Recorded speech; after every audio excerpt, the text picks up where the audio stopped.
So, ayun, start na tayo dito sa definite integrals. So, actually, pagdating dito sa definite integrals, if okay kayo dun sa mga previous discussions natin, lahat ng integration gagamitin dito. So, ang difference lang, pagdating sa definite, naglalagay na tayo ng mismong values nila. So, meron na siyang upper and lower limit. So, pero same pa din yung process. Ang una, gagawin lang natin is kukunin natin yung mismong integration ng given. So, itong mga properties na to, kahit di naman sila tandaan, pero ito lang yung kailangan talaga. Ito, sulat lang natin. Kung meron tayong integration ng f of x, so meron tayong integration ng f of x,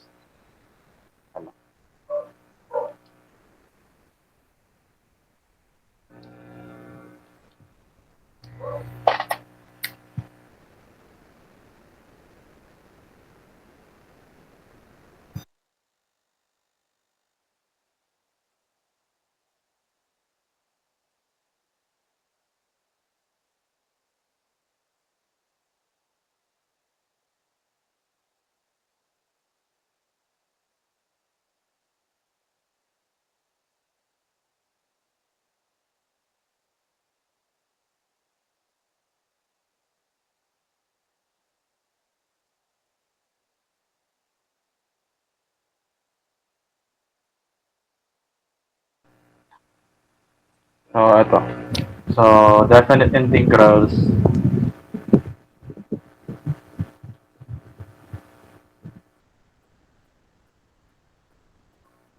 So, if meron tayong given na nasa ganitong format, so f of x dx, so ito, meaning ng f of x, function lang siya with variable x, and then meron tayong limits from a to b. Ang ginagawa lang natin is, una, kukunin nyo lang yung mismong integration nito. Hayaan nyo muna yung limits. So, after nyo nakuha yung integration niya, so, let's say yung integration ng f of x is denoted as capital na lang, capital f of x. Ang ginagawa lang yan natin dito is sinasubstitute natin yung upper limit saka yung lower limit. So, ganito lang yung ginagawa. Una, substitute muna natin yung upper limit. So, ang mangyayari lang, f of b. So, mas magkikita nyo yan kapag nag-start na tayo dun sa mga examples. Pero ganito lang yan. Substitute nyo lang yung value ng upper limit minus dun sa pag-substitute natin ng value ng lower limit. Dun sa mismong nakuha nating integration. So, start natin siya para mas makita ninyo. So, ayan, yung example na to, pero start muna tayo dun sa simple muna. Ito. So, ito, madali muna, diretso lang sila. So, integration of x raised to 5 dx from 0 to 1. So, ang given natin is integration ng x raised to 5 dx from 0 to 1. So, again, sabi ko nga, ang ginagawa lang, kukunin lang yan natin yung integration nito ng x raised to 5. So, ano ba yung integration ng x raised to 5? Integration lang, x raised to 5. X raised to 6 over 6 plus c.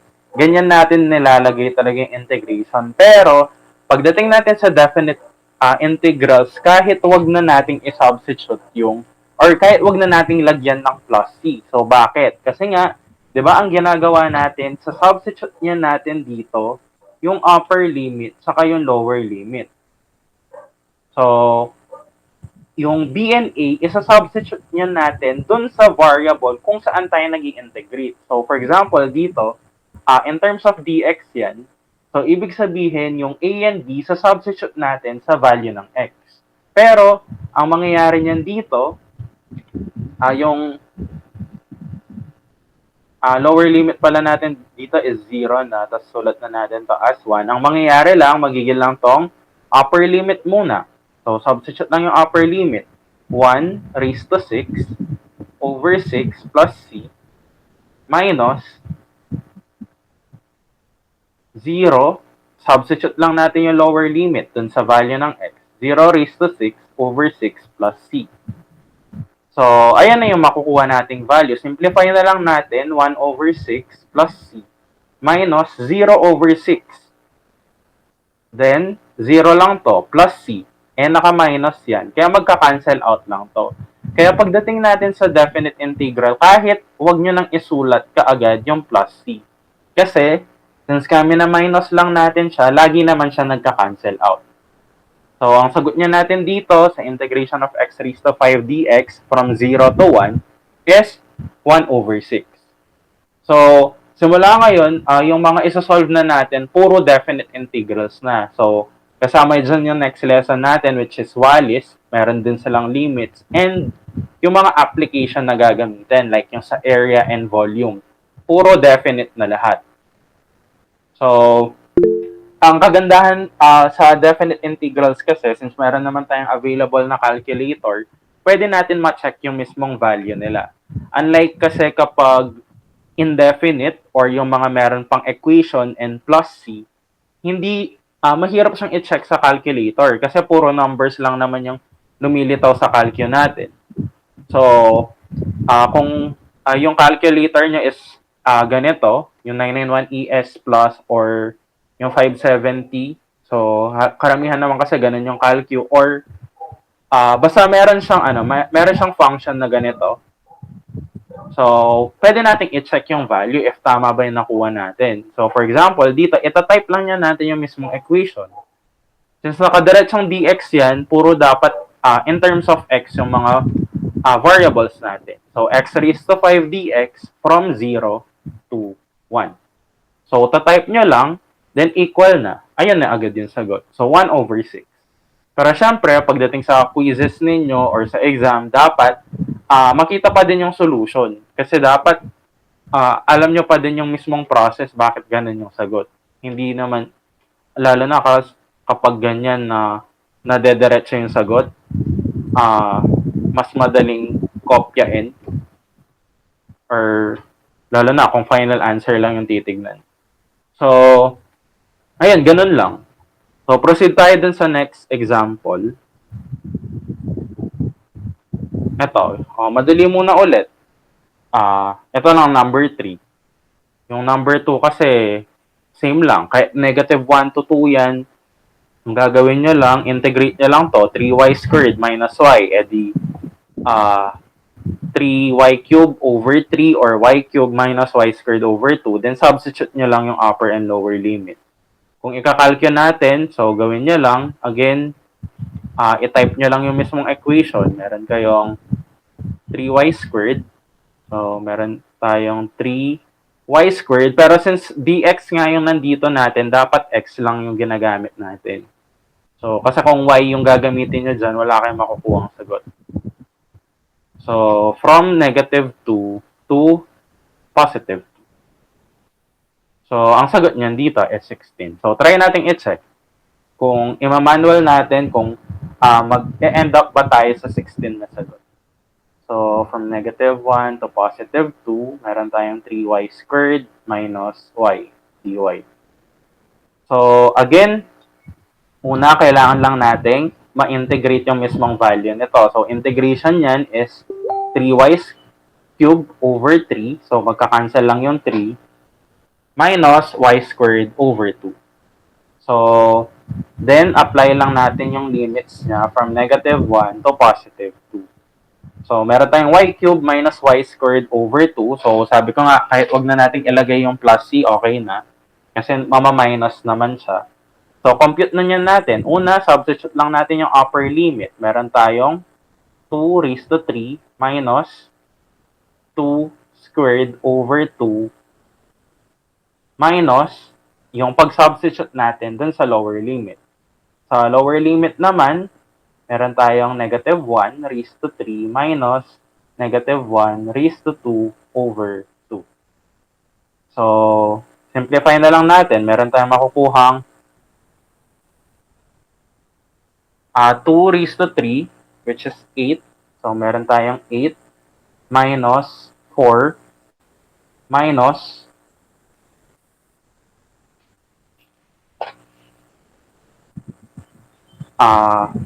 negative 1 plus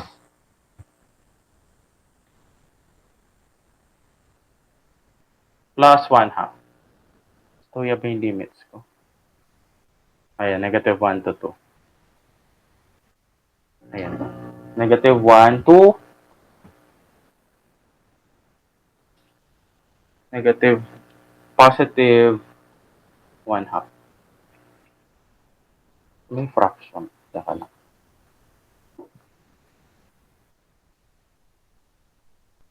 Mali ang nasulat ko dito. So, ayan, 15 over 2. So, dapat 15 over 2 yung magiging sagot natin. So, kung i-compute natin to, magiging tong 4 minus negative 1 plus 1 half.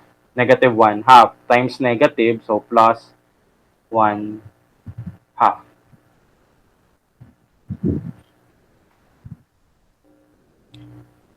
Mali pala to. Kasi 4 over 2, so 2 lang to. Yung part na to, 2 lang. And then, magiging lang 8 minus 2, so 6. 6 plus 1 half, so meron tayong over 2, 12 plus 1. So, 13.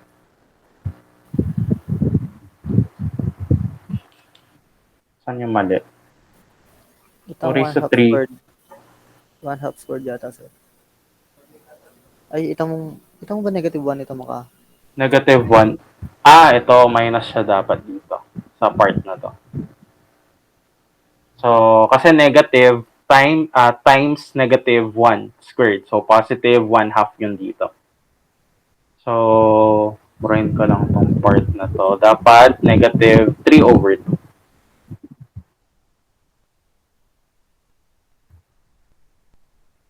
So, negative 3 over 2, minus negative 3 over 2. So, magpa-positive 3 over 2 na siya dito. So, then LCD lang, which is 2, and then 12 plus 3. So, ang answer natin is 15 over 2.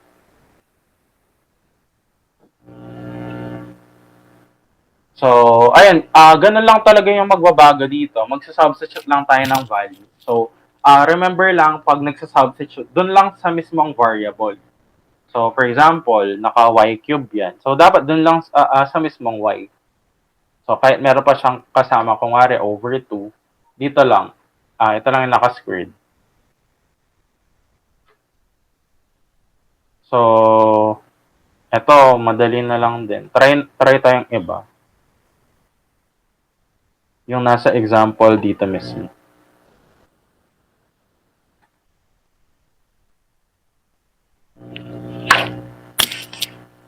Ayan. So, for letter A, so try lang natin to. Ano yung magiging gagawin niya natin dito? Integration. Before natin i-check using calculator. Integration from 0 to 1, quantity 5x plus 3 raised to 2. So, integration from 0 to 1, quantity 5x plus 3 raised to 2 dx. So, ano yung gagawin natin para ma-integrate to? Expand. Pwede mo, sir, expand pa mo. So, possible naman yung dalawang yun. Kasi, lalo na squared lang naman siya. So, pwede namang i-expand na lang. Or, pwede rin naman mag-let na lang ng u. Kasi if we let u as 5x plus 3, ang du natin is 5dx lang naman. So, makukuha naman natin yung dx. So, kasi 'di ba, ang gagawin natin pero mag-a-arrive naman sa same answer dapat. So, if we let u as 5x plus 3, so ang du natin is 5dx. So, kapag sa-substitute natin sila dyan, hayaan nyo na muna yung limits. Kasi, sabi ko nga kanina, yung limits na yan, isa-substitute nyo sila kung saan kayo nag integrate. So, ibig sabihin sa variable x natin sila isa-substitute. So, kapag pinalitan natin sila ng u, dapat magbabago yung limits natin. Pero, sa pag-solve natin ng definite integral, kahit wag na muna natin silang baguhin. Ang gawin na lang natin is before tayo mag-substitute, ibalik na lang muna natin siya dun sa original variable, which is x. So, kasi 'di ba, ito niyan magiging na siyang integration na lang ng u squared. So, yung dx natin is just equivalent sa du over 5. So, multiplied by du over 5. Or, meron tayong 1 over 5. Sulat na natin yung integration niya mismo. Meron tayong u raised to 3 over 3 plus c.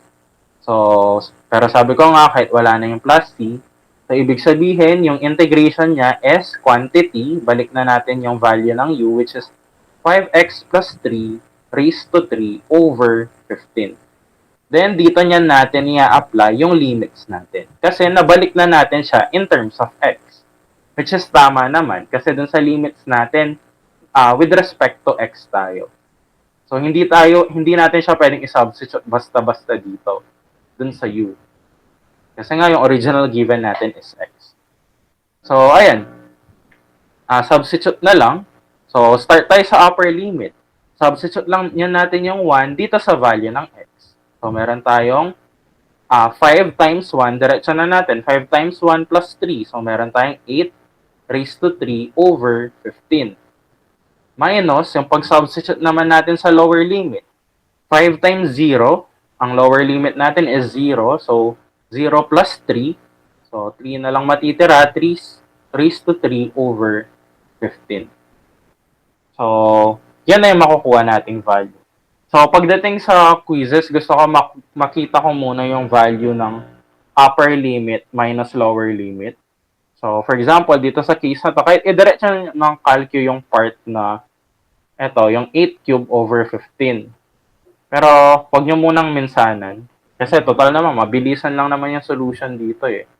So, meron tayong 512 over 15 minus yung sa lower limit. Sa lower limit natin is 27. 27 over 15 or ayan, 3 raised to 3 or same lang din naman kasi si-simplify niya din naman. So, 9 over 5 or 27 over, same lang naman siya doon. 27 over 15. Then, minus na lang natin. 512 over 15 minus 9 over 5. So, ang final answer natin is 97 over 3. So, after nun, pwede nating i-check. Pwede nyo i-check using your calculator. So, try natin. Ang given natin is quantity. So, meron tayong quantity 5x plus 3 raised to 2. And then, from 0 to 1. So, ayan na. So, sa calculator kasi, sobrang bilis lang, 97 over 3. Pero sabi ko nga, dapat alam nyo pa rin yung process kung bakit ganyan yung naging sagot. So, 97 over 3. So, ang mahirap lang yan dito sa definite integrals kasi dapat alam nyo lahat ng integration na pinag-aralan natin simula first meeting. As in, simula sa power rule. Kasi possible na iba-iba talaga yung mabigay na examples or iba-iba yung iba't ibang klaseng integration yung mabigay. Possible, merong partial fraction. Pwede rin may mabigay na gagamitan ng algebra sub, ng ln, ng exponential, or nung kung ano man. So, try pa tayo. More examples lang siguro. So, ito kasi madali lang ma-practice eh. Lalo na, na-check nyo naman siya using calculator. So, for example, itong given na to, meron kayong given na x ln x dx from 1 to 2. So, from 1 to 2, meron tayong x ln x dx. So, kapag ganyan yung given, x ln x, ano yung ginagawa dyan? So, integration by parts. Kasi meron kayong two types of equation and hindi naman siya possible na makuhanan ng direct integration kasi wala man kayong malilit na value or malilit na u. So, ang gagamitin natin is integration by parts. So, again, kung re-recall nyo integration by parts, ang pinaka-importante lang dyan is yung liate. Yan yung magiging basis natin sa pagpili kung ano yung magiging u. So, ano yun yung u natin based sa equation? ln x. Yung ln x. Kasi nauna yung logarithm dito before yung algebraic. Kasi meron tayong ln x which is logarithmic and x naman which is algebraic. So, ibig sabihin, yung dv natin is yung natitira, which is x dx. So, next step kasi kailangan lang yan natin mabuo yung UV minus integration ng VDU. So, derive lang natin to. Ano yung derivative of ln of x? 1 over x. 1 over x or dx over x. Then, yung dv natin, integrate lang natin both sides. Ano yung magiging value ng v? 1. Integrate. X over 2. So, x squared over 2. Then, substitute na natin. So, kahit yung limits, kahit sa final answer nyo na lang sila ilagay. So, before tayo mag-limit, so, ayusin na muna natin yung integration mismo. So, UV, so meron tayong x squared over 2 ln x minus integration of v du. Ang v natin is x squared over 2 multiplied by du, which is dx over x. So, mangyayari dito, magka-cancel lang yung isang x, matitira na lang x over 2. So, integrate na lang natin siya niyan. X squared over 2 ln x minus, anong integration niya? Pwede natin ilabas yung 1/2. Matitira sa loob is x dx na lang. So, multiplied siya niyan by integration lang nito. Cancel yung isang x. X squared over 2. X squared over 2 pa din. So, ibig sabihin, ang integration na nakuha natin is x squared over 2 ln of x minus 1/2 or 1/4 x squared. So, dito na yan natin i-apply yung limits natin from 1 to 2. So, ayan. From 1 to 2. So, substitute lang natin. So, start tayo sa upper limit. So, meron tayong 2 squared over 2 ln of 2. So, papalitan lang yan natin lahat ng value of x ng 2 minus 1/4 multiplied by 2 squared minus meron tayong 1 squared over 2. So, lagi kong susulat ko sila laging naka-parenthesis kasi yung iba kapag nag-negative yung kung ano yung sinasubstitute, nakakalimutan na isama yung negative sign dun sa mismong exponent, which is namamali. So, tuloy ko lang, ln of 1 minus 1/4 x squared. So, yung ln of 1, kahit hindi nyo isolve yan, ano yung value ng ln of 1? Ano yung value ng ln of 1? Special, ano lang yung ln of 1? So, equivalent sa 0. So, lagi namang ganun. ln of 1 is just 0. So, ibig sabihin, magka-cancel na to kasi mag-0 yung buong yan. So, ito naman, 2 squared over 2. So, meron tayong 2. Cancel yung isang 2. 2 ln of 2 minus 4 over 4. So, minus 1 na lang. So, nag-cancel out na to minus negative 1/4. So, magpa-plus 1/4 na lang. So, final answer niyan, ito pwede nyo nang i-calculate. Sigurado naman, makukuha nyo merong decimal. Kasi nga, meron kayong ln of 2 dyan. So, hindi naman siya diretsong may value. So, final answer niya natin, para consistent lang, lagi tayong gumamit ng 4 decimal places. 0.6363. 0.6363. So, ito na yung final answer natin. So, pwede natin i-check. Try natin. So, dapat tama siya pag dinerecha natin siya using calculator. Total naman, mabilis lang din yung sa calcu mismo eh. X, tapos meron tayong ln of x. So, from 1 to 2. So, ayun. Tama naman yung nakuha nating sagot, which is equivalent sa 0.6363.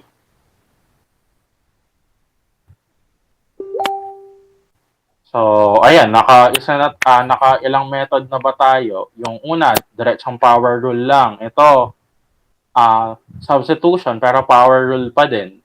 Ito naman, integration by part. So, try pa tayo ng iba. Ayan, nandito naman, 0.636. So, ito. Kakalesson pa lang natin dyan. From integration ng, so ang given natin from 1 to 2 ulit, integration ng square root of x minus 1 dx. Ayan. So, fill ko sa calculator, matagal yung mga to. Pero try natin. Unahin natin yung sa calculator. Try lang natin square root of, tapos meron pa tayong square root of x sa loob, and then minus 1. So, ayan, 0.4438. 0.4438. So, ibig sabihin, dapat ganyan yung makuha nating sagot. So, using integration, ano yung method yung gagamitin niya natin dito?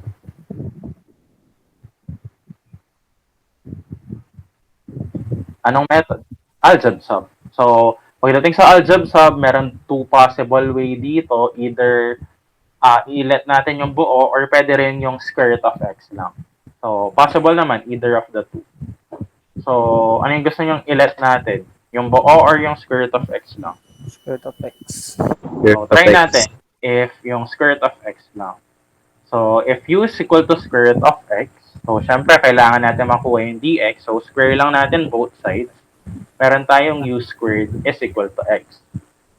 So, next, kailangan natin makuha yung value ng dx. Ang mangyayari, magigilan tong 2u du is equal to dx. Hayaan nyo muna yan, yung limits. Kasi, masasubstitute lang naman natin yan pag nabalik na natin sa value ng x. So, ang matitira niyan, integration na lang ng square root of u minus 1 multiplied by 2u du. So, ayusin ko lang. 2u du or 2u square root of u minus 1 du. So, next. Ano yan yung next step natin?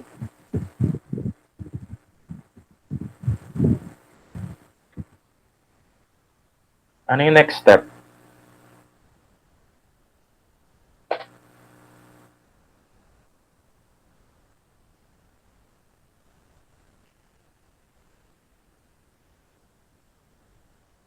Ano yung gagawin natin next? 2u square root of u minus 1. So, possible naman siyang integration by parts, pero mas madali pa din kung gagamitin na lang ulit natin siya ng algebra sub ulit.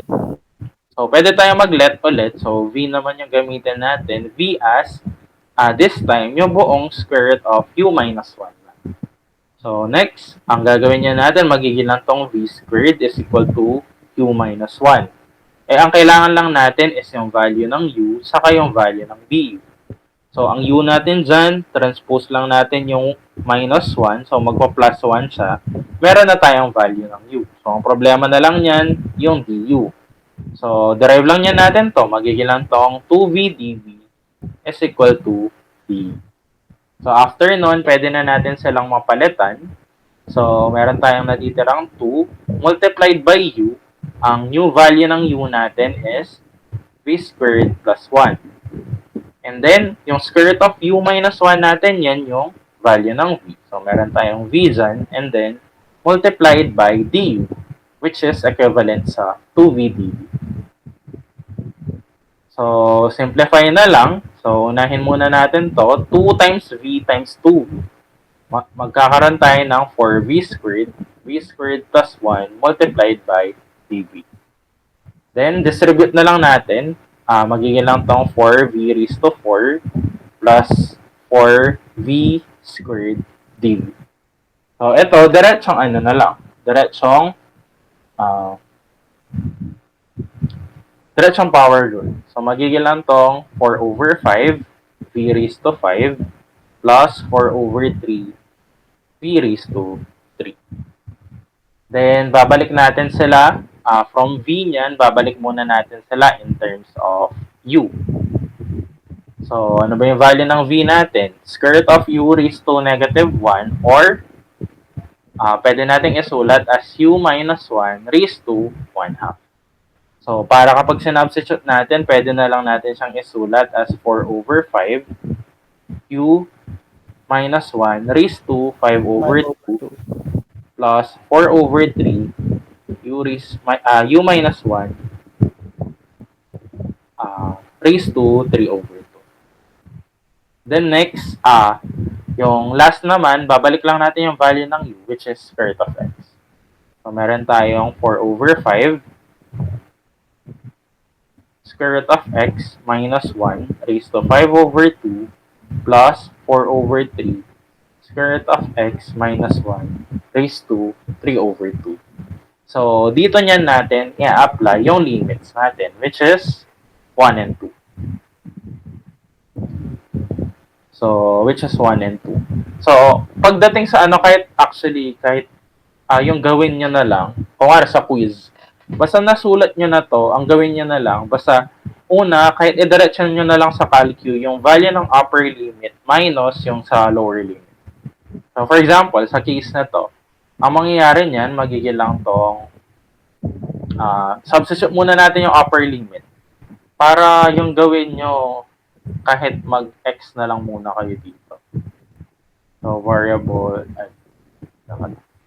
square root of x minus 1 raised to 5 over 2 and then minus or plus 4 over 3 square root of x plus minus 1 raised to 3 over 2. So then, para makuha nyo na lang sila agad, kasi uulitin nyo na lang naman yung equation na yun, i-calc nyo na lang. So, una yung sa upper limit natin, ang substitute is 2. So, ang makukuha na natin is 0.4438. 0.4438. So, minus yung pag-substitute sa lower limit, which is, yung lower limit natin is 1. 0, which is 0 lang naman. So, ibig sabihin, yun na yung sagot, 0.4438. So, match naman siya dun sa sagot natin kanina. Yung diretsong calculator lang. So, ayun, gano'n lang yung sa definite. Parang same pa din. Ang kailangan nyo lang talaga is ma-recall niyan lahat ng mga integration formulas na ginagamit natin dati. Kahit yung mga ln, kahit yung mga partial, possible din lumabas sa mga yan. So, ang meron lang difference dito is pagdating sa mga trigo. So, pagdating kasi sa trigo, yung sa calculator, dapat lagi kayong naka-rad mode. Naka-region. So, kapag kasi naka-degrees kayo sa calculator, iba yung lilitaw na sagot. So, ito, tignan yan. Letter D, nag-partial fraction pa dyan. So, pwede nyo i-try yan. Same lang din. Una, kailangan nyo munang solve nyo muna yung mismong integration niya. And then, doon yung i-substitute yung upper and lower limit. So, eto. Try natin to. So, dito meron ilang possible na sagot dyan. Parang ilang beses ko na din nabigay yung sin x, cosine x na yan. So, integration ng sin x, cosine x dx from yung limits niya is pi over 4 to pi over 3. So, meron tayong pi over 4 to pi over 3. So, ang gagawin niya natin, so, kung integrate muna natin, paano natin ma-integrate to? Ano yung suggested na integration na gusto niyong gawin? Let you. So, pwede tayong mag-let you. So, kahit alin naman sa dalawa. So, if we let you as yung yung sign na lang, para positive na lang siya. Ang du natin is just cosine x dx. Kaya kapag papalitan natin yan, magiging na lang tong, hayaan nyo muna yung limits kasi magpapalit din naman tayo ng variable. Magiging na lang siyang u times du. So, ibig sabihin, ang integration niya is u squared over 2 or apply lang natin yung value ng u, which is sine. So, sine squared x over 2 plus c. So, dito niya natin i-apply yung limits natin. natin. So, dapat from pi over 4 to pi over 3. So, ito yung pinaka-crucial pagdating dito. Dapat, kapag magka-calculate kayo ng integration ng trigo functions, dapat make sure lang na naka-rad mode kayo. So, dapat makikita nyo dito sa taas ng calculator nyo is R. So, kung ang default kasi D sila eh. So, try natin, ibalik ko lang. Kung i-clear ko lahat to, yung default natin is nasa D talaga, nasa degree. So, kung gusto nyo pumunta sa rad mode, so, mode lang, shift mode lang, and then, shift mode. So, punta kayo dun sa number 4. Ibig sabihin yan, yung mga input natin is naka-rad sila in terms of rad. So, wag nyo lang kakalimutan kapag mag-i-input kayo ng degrees. So, pero kapag sa trigo naman, laging naka-rad mode. So, ayan. Ang pangyayari niyan dito, so unless na lang meron naka-specific sa mga limits natin na degrees sila. Or may makikita kayong sign na degrees. Pero kung wala, automatic naka-rad mode. For example, nakalagay lang from 1 to 2, automatic rad mode dapat yung gagamitin. So, ibig sabihin, so unahin na natin yung upper limit. So, ito yung sinasabi ko kanina, kahit i-ano nyo na lang. Yung upper limit natin, so meron tayong sine squared.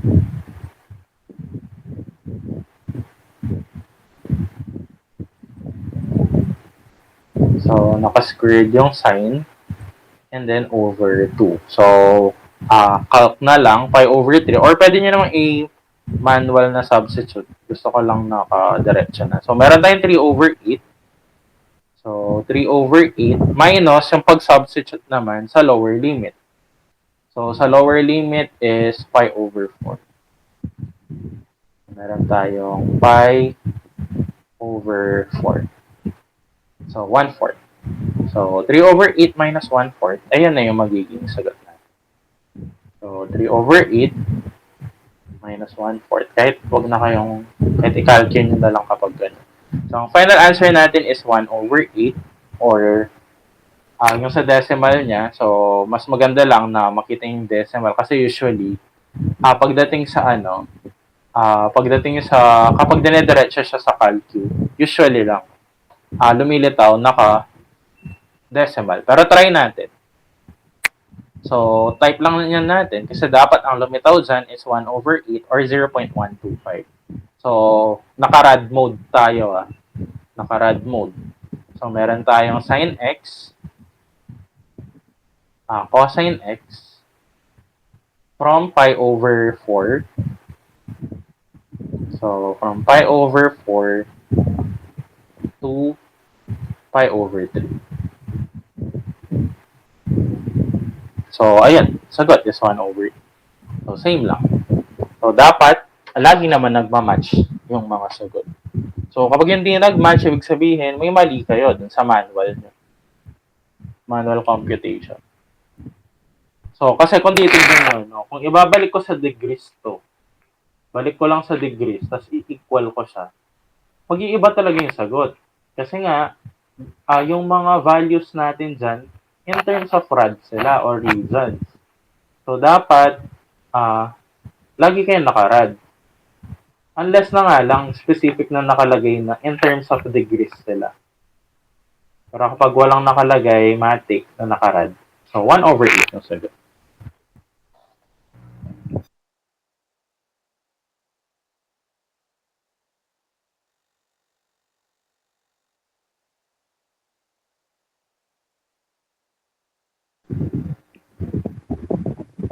So, try pa tayong iba. Ito, madali lang. So, again, wag na natin to kasi cosine squared, mag-aano lang naman dyan, half angle. So, yun yung sinasabi ko kanina. Pagdating dito sa definite, kailangan alam nyo lahat ng mga na-lesson na natin previously. So, pero ang kagandahan, na-check lang sila sa calculator. So,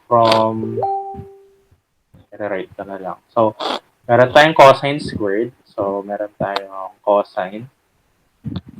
So, cosine x or cosine theta. Kaso nga lang, x lang naman kasi yung nakalagay dito. Naka-default siya na variable x. So, laging x ang gagamitin. So, from pi over 2 to pi. Again, naka-rad mode. So, 1/4 pi yung sagot. 1/4 pi yung nandito. Ayun na yung sagot. 1/4 pi. Kung i-manual, so, kayo na lang. Try nyo i-manual yan. Ang mangyayari lang naman, cosine squared. So, apply lang muna half angle. So, ito, try natin to. So, yung hindi lang limited sa sa trigo, pati sa mga inverse trigo. So, dapat naka-rad mode kayo lagi. So, for example, dito sa case na to, kasi yung format niya, so, ang given natin is x dx over x raised to 4 plus 9 from yung limits natin are from pi over 6 to pi over 3. So, meron tayong pi over 6 to pi over 3. So, ayan. Ang mangyayari lang, so, input lang natin, or integrate muna pala natin, x dx over x raised to 4 plus 9. So, ano yung integration yan? Ano yung integration nito? Saang format ba siya? Ano ba yung kamukha niyang format?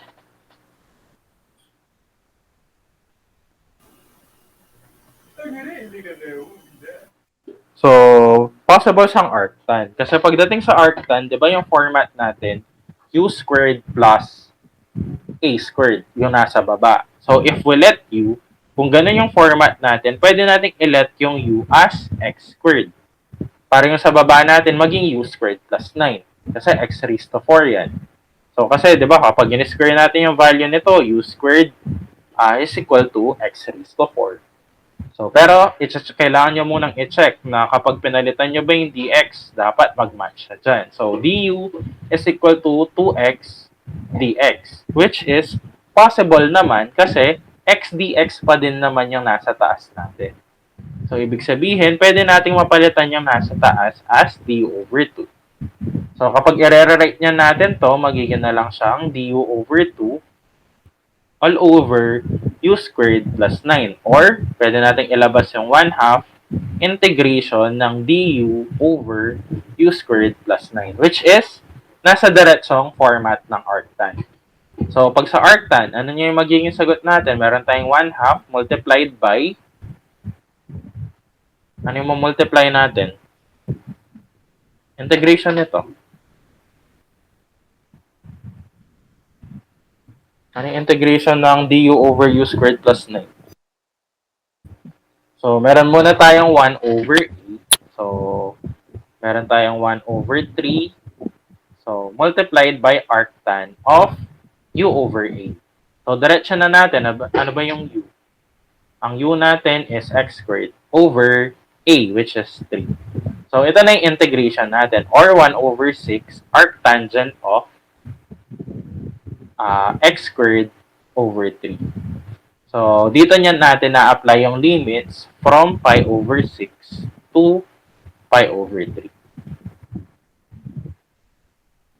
So, ayan. Meron naman diretsong arctangent sa calculator. So, unahin. 1 over 6. Meron tayong 1 over 6 arctangent of arctangent of x squared over 3. So, from, start muna tayo sa upper limit. Substitute lang natin yung pi over 3. So, meron tayong makukuhang 0.0584 minus, yung sa lower limit naman, pi over 6. So, 0.0152. 0.0152. Ayan. So, then, subtract na lang natin. So, more likely, dapat close sa ganyan yung makukuha nating sagot kapag diniretsa natin sa calculator. So, again, naka-rad mode ako. 0.0152. So, ang answer natin is 0.0432. Wag niyo kapag nag-decimal kayo, wag niyo kunin yung naka-fraction. Kasi nag-ano na tayo dito ah, round off. So, hindi na exact yung fraction na yun. So, ayan, dapat kung dediretso natin sa calcio to, dapat ganyan din yung makuha natin. So, x, meron tayong x sa taas, and then ang hindi ko lang sure kasi sa calculator kung hanggang ano yung kaya niya. And kung gaano katagal. Or pag minsan kasi matagal yan sa calcu eh. Pi over 6 to pi over 3. So, pi over 3. So, ayan, 0.0432. So, tama naman.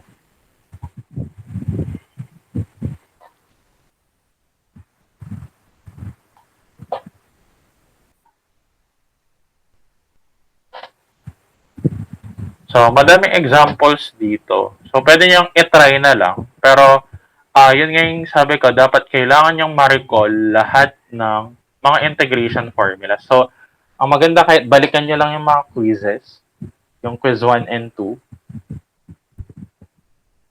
para ma-recall lang din kayo dun sa mga integration formulas na ginagamit. So, pati pala yung 3 kasi kasama na din naman yun. So, pero ganun lang, yung ginagawa sa definite. So, sinasubstitute lang natin. Same pa din yung ginagawa, integrate lang muna, and then right after that, sinasubstitute lang natin yung upper and lower limit. So, upper limit muna, minus yung pag-substitute naman natin sa lower limit. So, ayun. I think pwede na muna siguro yun for definite. So, kasi ganun lang talaga eh. Same lang, same lang. Ang difference lang ngayon, nagsasubstitute na tayo ng values. Kaya values na talaga nakukuha natin, hindi sila equation form. So, ayun. For example, ito, number 4. Ano lang to? Power rule lang. Pwede naman power rule, pero kung gusto nyo mag-algebra sub, pwede rin naman.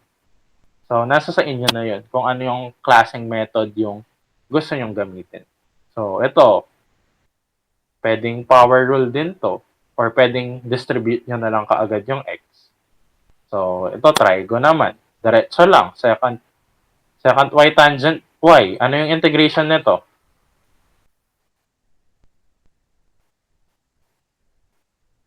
Second y. Second y. So, pag sa calcu, edi walang second sa calcu kasi. So, 1 over second lang. Yun lang 1 over second. Ay, 1 over cosine, I mean. So, ito, power rule lang ulit. Power rule. Puro power rule. So, ito, trigo. Power rule. Ito, dito pwedeng ano yung gagawin nyo dito? Ano yung pwedeng gawin dyan? Pwedeng, di ba parang ganito yung example natin? Ano yung pwedeng gawin nyo dito?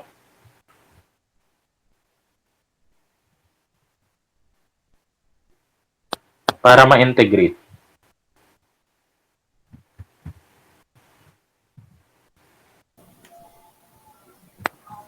Let, anong ile-let? Wala ba tayong example na ganito na ginawa natin sa algebra sub? Long division muna, sir. Possible din, long division. Pero kasi yung matitira din, meron ka pa ding e raised to x plus 1, which is hindi siya madederecho. Pero, pwedeng pwedeng algebra sum. So, try natin. Try natin yung number 14. So, 14. So, ang given niya is e raised to x minus 1 over e raised to x plus 1 dx. So, from 0 to 1. So, start na muna tayo dun sa diretso sa calculus. So, para ma-check natin if tama yung makukuha nating sagot. So, integration lang ng e raised to x. So, meron tayong e raised to x. So, sa mga gantong cases, siguro matagal yung sa calculus. Or, again, di ako sure. So, e raised to x plus 1. Mali pagkakasulat. So, plus 1. So, from 0 to 1. Ayan, 0.2402. 0.2402. So, dapat ganyan yung makuha natin. So, pwede tong algebra sub. So, paano magiging pwede to sa algebra sub? So, kasi, if we let u as e raised to x, so, ang mangyayari, kailangan pa natin yung dx. So, du is just equal sa e raised to x dx. So, ibig sabihin, ang dx natin is just du over u.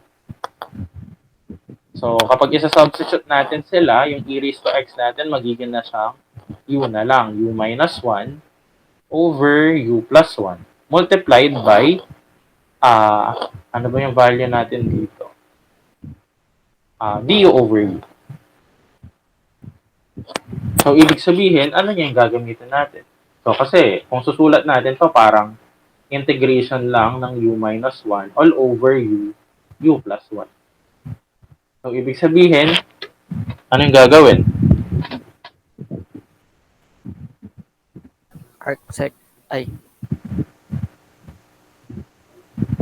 Arcsecond, may square siya dyan. Tsaka minus yun dito. U squared minus 1. Ano yung gagawin? Di ba distribute mo nito na lang, sir? Kung didistribute niyo yung sa ilalim, so makukuha niyo dito is u squared plus 1. U squared plus 1 sa ilalim. Ay, u squared plus u, I mean. Hindi, nasa ganito na kayo. Saan ba, ano ba yung ginagawa niya kapag ganyan? Pwede yung cancel. Ay, joke. Ano yung ginagawa? Ayan na naka-factor na yung, naka-diretsong factor na ngayon sa ilalim. So, yung gagawin is,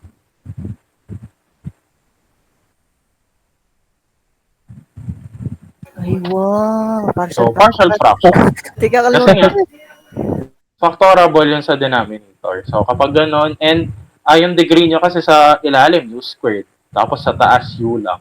And factorable yung denominator, so possible yung partial fraction. So, walang problema dito kasi pwede silang nadediretso. Ang aim niya natin is just equal sa u minus 1 over u plus 1. Ang u natin is equivalent sa 0. So, ibig sabihin, negative 1 lang to over positive 1. Meron na tayong value for a.